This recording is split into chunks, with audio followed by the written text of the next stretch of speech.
වෙලා තියෙනවා මේකේ සාහිත්‍ය ධර්මයේ කියන එක දෙකට වෙන් කරගන්න. මේගොල්ලෝ ධර්මය කියන එක යට දාලා සාහිත්‍ය කතා ටික කියන්න පටන් ගන්න තියෙනවා. පැහැදිලිවම සාහිත්‍යයක් කියන්නේ මොකද්ද? සත්‍යයක් පරිකල්පිතයක් අතර තියෙන දෙයක්. ත්‍රිපිටකය කියන්නේ මොකද්ද?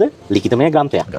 ඒ ලිඛිතමය ග්‍රන්ථයක් කියලා කියද්දිම ඒක ඇතුලේ සාහිත්‍යයක් තියෙනවා. පැහැදිලිවම මේ කියන්නේ දාර්ශනික බුද්ධාගම රජරට රාජධානිය බිඳ වැටීමත් එක්ක ඉවර වුණා ලංකාවේ. ඊට පස්සේ ආව බුද්ධාගම බඩගෝස්තරවාදී බුද්ධාගම. පොළොන්නරු රාජධානියෙන් පස්සේ එතකොට පූජාවලිය ඊළඟට බුත් සරණ, ධම් සරණ, සංඝ සරණ ඊළඟට සද්ධර්මාලංකාරය වගේ කෘති ඒවත් එක්ක ඒ ග්‍රන්ථ නිරීක්ෂණය කරද්දී අපිට පැහැදිලිවම තේරෙනවා ඒ කියන්නේ මිනිස්සුන්ට ඒ කියන්නේ මේ ලෝකේ දුක් විඳින ප්‍රශ්නයක් නැහැ. උඹලා දන් දීපල්ලා.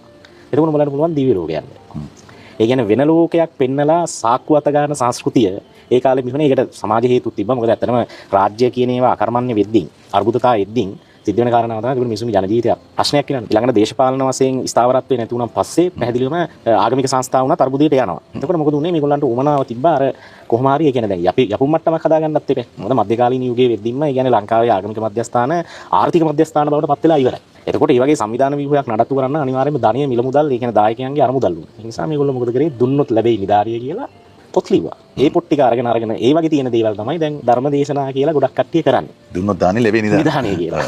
එතකොට හැබැයි ඉතින් මේක එහෙම එකක් නෑ නේ. එහෙම එකක් නෑ. ඇත්තම කතා කිව්වොත් බුද්ධ ධර්මයේ තියෙන ගැඹුරු කාරණා කතා කරන්න ගියොත් මේ තියෙන ලංකාවේ ආගමික පද්ධතියෙන් ඉවර වෙනවා.